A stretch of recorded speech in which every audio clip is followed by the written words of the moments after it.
AP Environmental Science. The exam is coming up.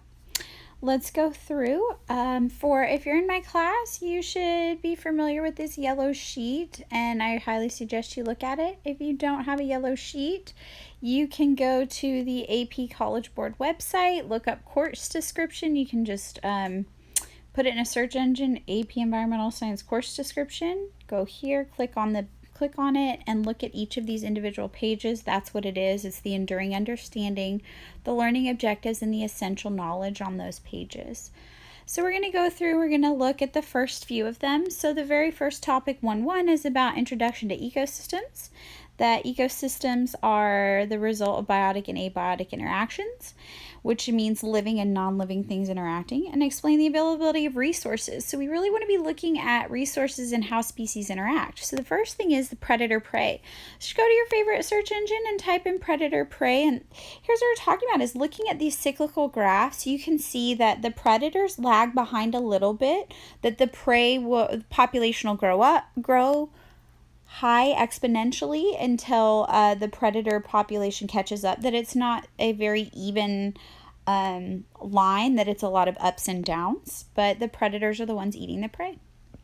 Now the next thing is symbiosis is a close long-term interaction. So if we look at it, you look up symbiosis, it's actually commensalism, mutualism, parasitism. It's any kind of relationship, good or bad. So we're going to look at different types. Commensalism is when you have one organism that benefits and the other organism is not really affected. So this is things like cows and egrets, where the cattle will just kind of walk through and kick up parasites and the birds will follow them and eat. Now realistically, commensalism is pretty difficult to find a real one because organisms tend to interact. So for example, cow egrets will fly off when a predator approaches. So some biologists actually argue that it's mutualism. So symbiosis, often people misunderstand and they think symbiosis is only mutualism, meaning both benefit. In fact, symbiosis just means organism species that are living together, two different species living together and interacting. Commensalism is one is positively affected, the other is neutrally affected, not really. Mutualism is where they both are positively impacted, and parasitism is where one is positively impacted and the other is harmed. Other topics that we look at, the next one would be competition can occur within or between species in an ecosystem where there are limited resource. So you'll have things like resource partitioning, using the resources in different ways, places at different times can reduce the impact. So when we look at competition, this is showing you, I would type in resource partitioning and competition.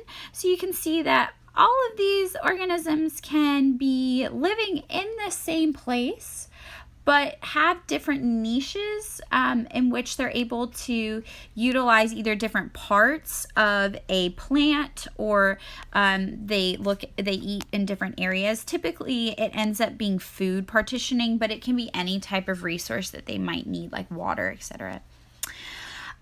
Terrestrial biomes would be the next one. So enduring understanding is looking at your biotic and abiotic interactions still, so living and non-living. And we want to be looking at the global distribution. So biomes have characteristics, communities of plants and animals that result from and are adapted to its climates. So here we go, we're going to look up where are the biomes actually, what is the distribution? And so go and find yourself an image from some source and see how they're going. Make sure it's a reputable source. Then looking here, it says that it's climate. So what is their climate? Climate is temperature and precipitation. So you can look at what type of biome you have based upon what kind of temperature you have and precipitation. Now, for some reason, I did not include the image I was looking for. So the next image I would look up, here it says communities and ecosystems, right? So you want to look at populations or species, and a community is all the different species in an area. So there can be communities of plants and animals that are interacting and are adapted to the ecosystem. So The next thing you want to look at is that what is included. So we went through that, and then going through the global distribution. I put this out of order, so we're going to come back to that. And then worldwide shifts. So here is a worldwide shift. You can see what's happening to the climates, that they're shifting kind of upwards from the equator, spreading out. So that means vectors and different parasites and rats, mosquitoes, and things like that are also going to be moving along because they're adapted to those climates. So looking at distribution and the uneven distribution of your natural resources, go look at a map, go to a website and take some time and look at the global resource distribution. What's going on? Where are our metals?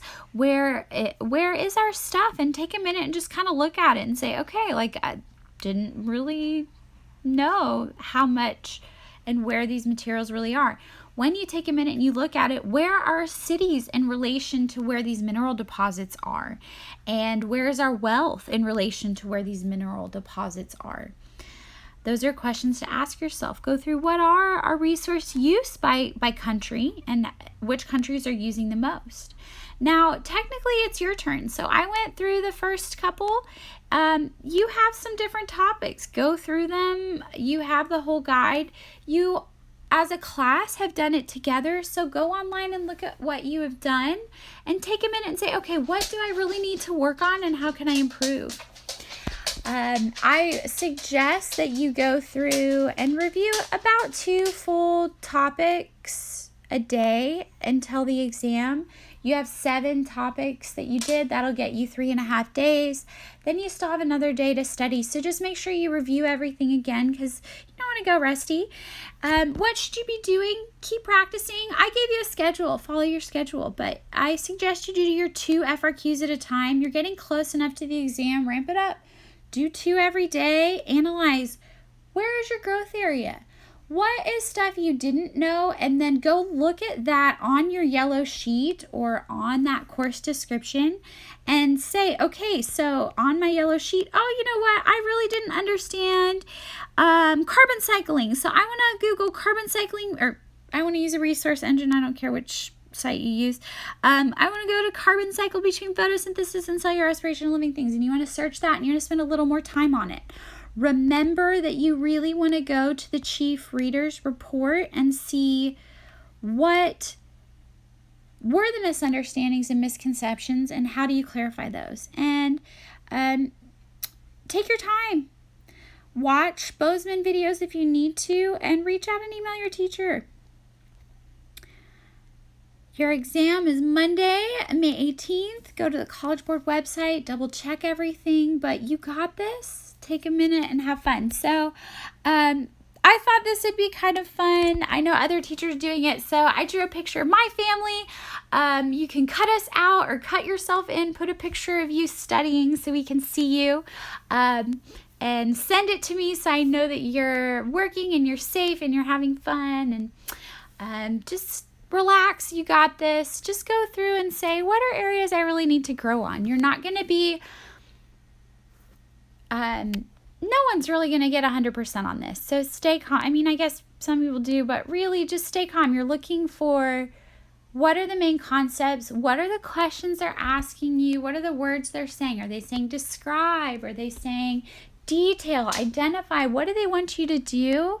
And answer the question. Put the best answers down and link your concepts. You can totally do this. But it's up to you. Remember, it's your choice to pass or fail. You've had these FRQs and these study guides. You need to study and take this knowledge and really make it your own. If you're struggling to remember things, go and look up the word case study and find something that happened that makes you, it's a story of something that's occurred in the past. And find something that makes you go, oh, what's a case study on phosphorus? And go look up, oh, I didn't know that phosphorus came from guano and from bat mines, and there's a big phosphorus deposit here. You know what I mean? Go look up yourself and take a minute and figure out those areas. But we've covered everything in class that you need to know. It's up to you just to refresh yourself, review yourself, and make sure you put that knowledge in your brain.